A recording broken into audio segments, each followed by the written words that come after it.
So I want to first talk a little bit about the role and function of koans in the Zen tradition. In Japanese Buddhism, and the Rinzai tradition is where the koans are most particularly preserved and used. And in the Soto, koans still are a possibility, but they're not so much the centerpiece. Shikantaza is the centerpiece of the Soto tradition, and koans are the centerpiece of the Rinzai. In the lineage I'm in, we have both traditions. The first teacher here, Japanese teacher here in the US, was named Maezumi-roshi, and Maezumi-roshi happened to be someone who received Dharma transmission from both a Rinzai Zen master as well as a Soto Zen master. So he carried both traditions and he transmitted that to his Dharma heirs. And that's, there are two people between me and him. So he's, of course, passed away, and his direct Dharma heir, his first Dharma heir, was my teacher's Dharma transmission master. So that's my connection there.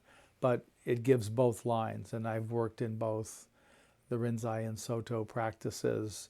I've completed formal koan study. There's about 600 koans one does in the formal path, and I've completed that as part of my training.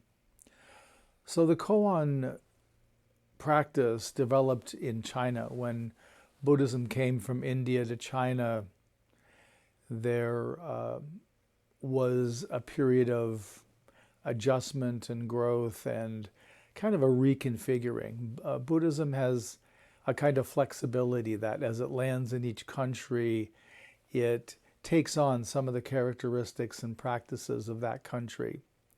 And so in China, when Buddhism arrived, there was a welcoming, a recognition of the existing Confucian practices and Taoist practices.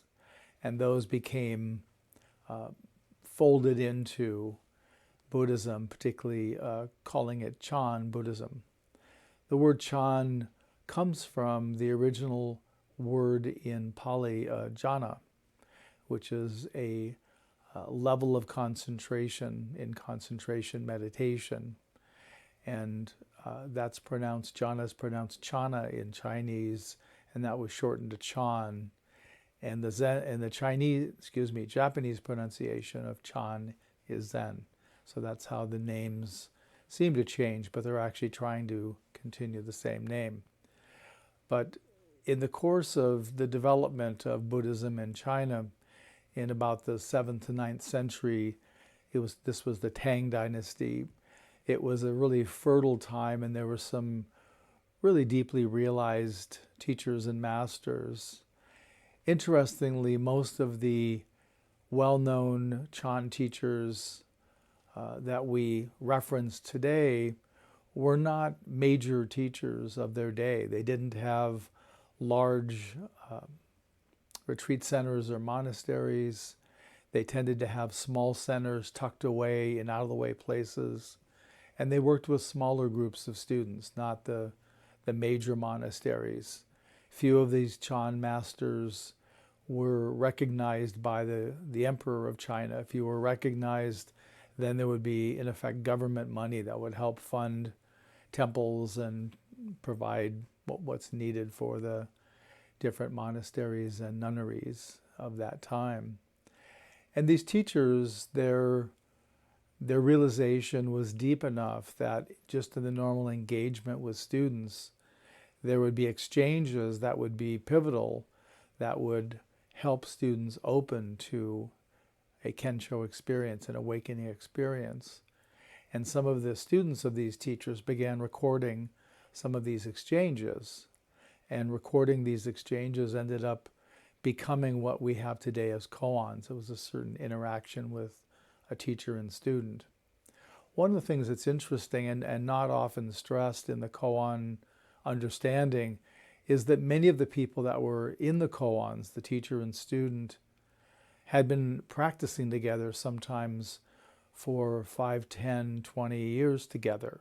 So day in and day out, they were eating in the same dining room, they were sitting in the same meditation hall, they were working in the fields, doing whatever needed to be done around the practice center. So they knew each other intimately. They knew how they took their breakfast gruel, how they slept, all these different things. So like any people who live together or have close proximity, you get to know a lot of understated aspects about the other. So I think that contributed to the exchanges. And I think it's important to know that they had that level of deep relationship in their interactions. So I'm going to start with one of the first koans. This is from a collection called the Denkoroku, which means the transmission of the light. And these are 52 koan stories, awakening stories, starting from the Buddha and then onward through Zen Master Dogen is the last one in the Denkoroku. And this is part of the transmission, teaching, and training, is that we go through each of these koans in the Denkoroku, and they're resolved. One presents resolution to one's teacher. So this is the Buddha's enlightenment story, awakening story from the Denkoroku. From beneath the Bodhi tree before dawn, Shakyamuni perceives the morning star directly and awakens beyond all awakening, exclaiming, "I, the broad earth, and all conscious beings are enlightened, and effortlessly manifest the great way together." So this is a really interesting statement for the Buddha to make. So I, the broad earth, and all conscious beings. So when he's referring to the I, using the term I, we would normally associate that with a sense of self. So Shakyamuni Buddha, his pre-Buddha name was Siddhartha Gautama. So we would interpret it that this individual Siddhartha is saying, I've had this experience, the earth has, and all conscious beings. But he's not referring to himself in a normal sense of self. When he uses the word I, he's referring to the absolute itself, to the source. His realization, the realization was deep enough that the sense of self was vanquished in the realization, and what remains is the absolute. So anytime the Buddha speaks, he's speaking as the absolute. So really he's saying the absolute, which manifests the broad earth and all conscious beings, are enlightened. So he's not saying we'll become enlightened. He's saying they are enlightened. So that means that all of this is contained within our consciousness. The full realization that the Buddha experienced, the absolute experienced in the location of who we call the Buddha, that awakening was always here. So this is an important piece for us to understand, that we're not getting something. You're not receiving something from someone else. This is already embedded in your consciousness. In Zen, it's called Buddha nature, the nature to be a fully realized Buddha. So he says, I, the broad earth, and all conscious beings are enlightened. So right now, everyone, everything is awake. That's the experience. And effortlessly. So there's no effort. If there's effort, then there's a certain individual or identity that's efforting. And this is saying that's not there. So effortlessly, without doing, the great way means the practice territory or the spiritual path. All of it is manifesting effortlessly. So really a great story, a great koan to work with, and an important understanding that we're all already realized, fully realized. We just have layers of a sense of self that are like clouds obscuring the sun. there's a blockage that's happening. And so we can have that realization that will both let us know that to be true at the same time that it will help to thin the clouds or remove the clouds. So as Buddhism and Zen in particular made the geographic journey to Japan, and that happened through people like Zen Master Dogen going to China, studying with Chinese masters, being authorized to teach, receiving transmission, and returning to Japan to establish practice based on that realization. And there was another important figure in Japan in the development of Zen, particularly the Rinzai school, which was, his name was Hakuin. And Hakuin, actually this scroll that's behind me is one that's a famous one of Hakuin's. He did a painting of Bodhidharma, who was the individual credited for bringing particularly Zen Buddhism from India to China. He was the first Chan master of China, so a very important figure. And also he straddled the traditional Theravada Buddhism with Chan or Zen. So and the difference there is in the Theravada there's really more of an emphasis on a gradual development of purification of mind and then purification of view, culminating in opening to an experience of cessation where all mentality and materiality cease. And in that cessation is where we merge, we become in a union with the source of the absolute, if we could call it that. So an important development. And the important introduction of Zen was the instant, the sudden awakening the Buddha had and subsequent masters have had of waking up fully to the truth of reality, the truth of the absolute.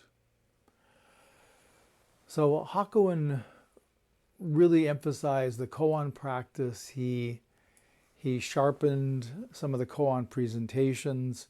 He helped develop some of these into collections. There's 4 or 5 major collections of koans that we use today. The Blue Cliff Record is one.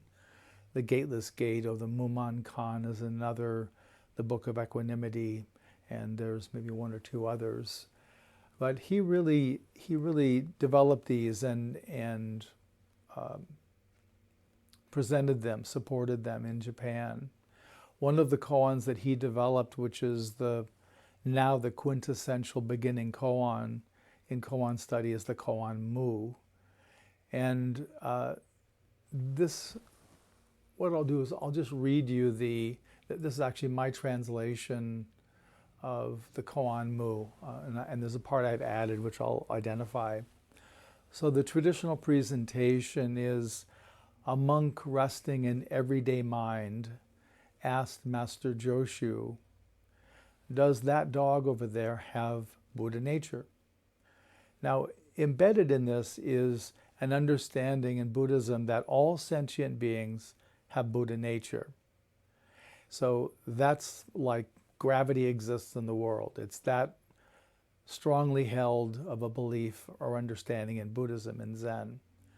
And so by the monk asking, really what's happening in my view is the student is really feeling insecure about their own practice. And they're wanting to confirm that I too have Buddha nature.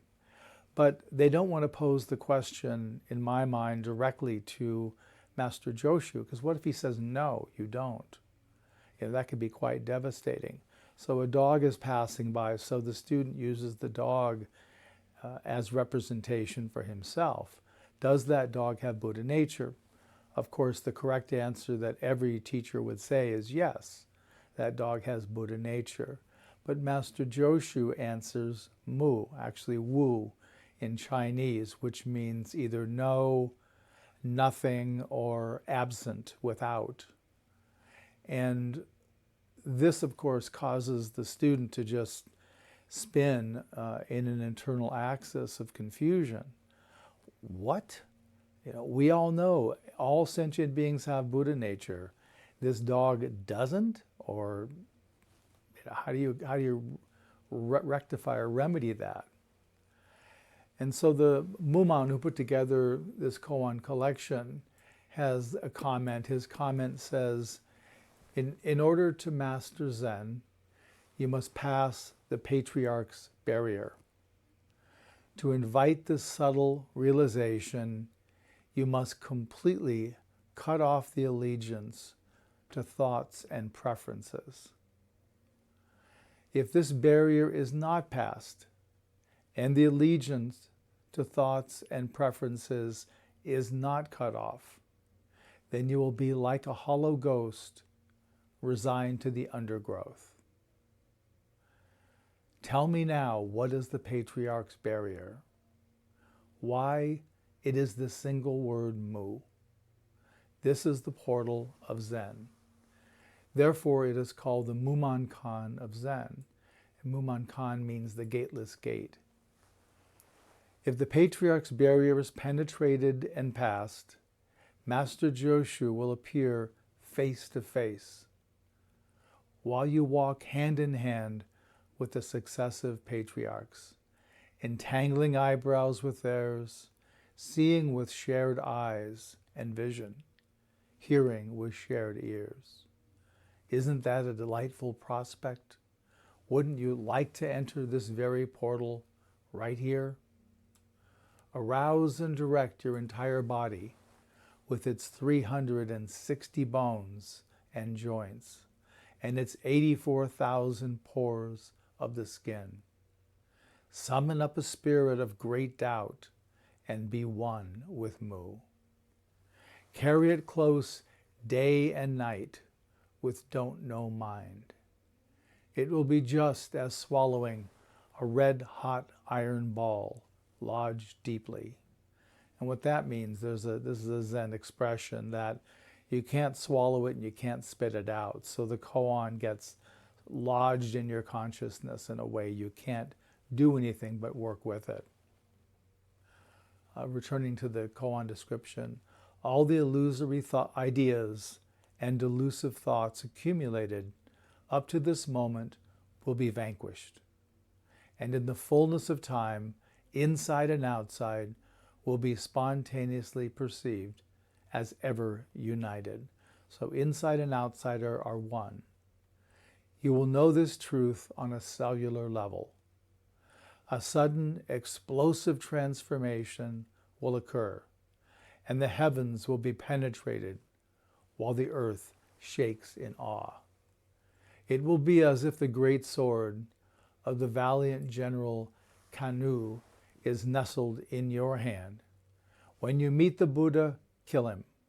When you meet the patriarchs, kill them.